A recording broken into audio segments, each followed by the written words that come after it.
Chapitre 3. Entre fiction et réalité. Marco Polo est un explorateur marchand vénitien du XIIIe siècle.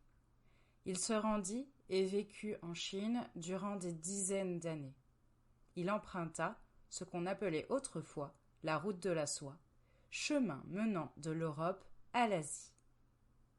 Dans son œuvre, le Livre des merveilles, il raconte ses découvertes et parle des choses qu'il voit. Il décrit également des créatures fabuleuses rencontrées sur des îles. Mais est-ce la vérité? Passons à la lecture. Sur l'île aux oiseaux légendaires.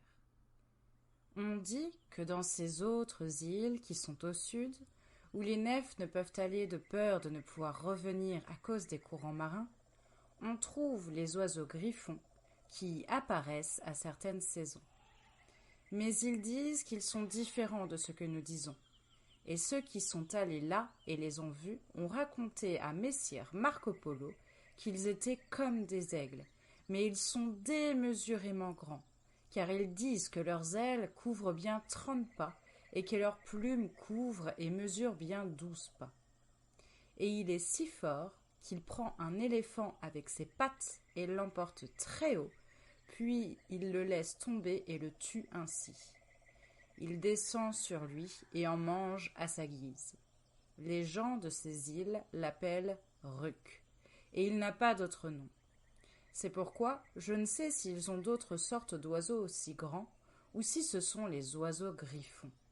Mais je vous dis bien qu'ils n'ont pas la forme composée d'un demi-lion et d'un demi-oiseau, comme nous le disons nous. Mais ils sont imposants et ressemblent tout à fait à l'aigle. Sur l'île de Java.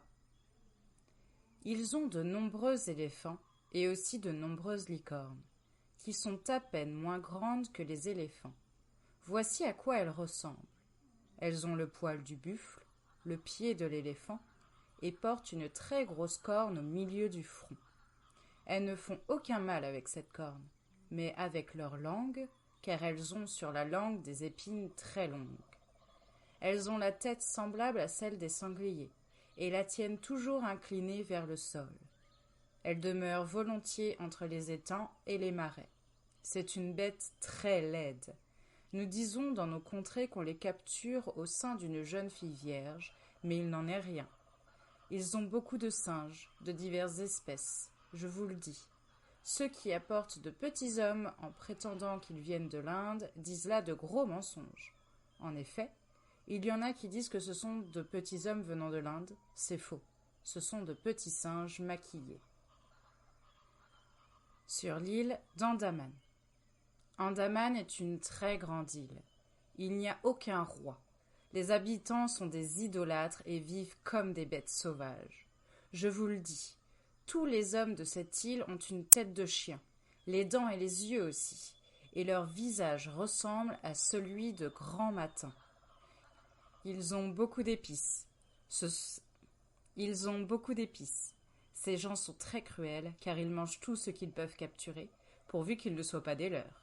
Ils vivent de riz, de viande et de lait, et ont beaucoup de fruits, différents des nôtres. Marco Polo, le livre des merveilles.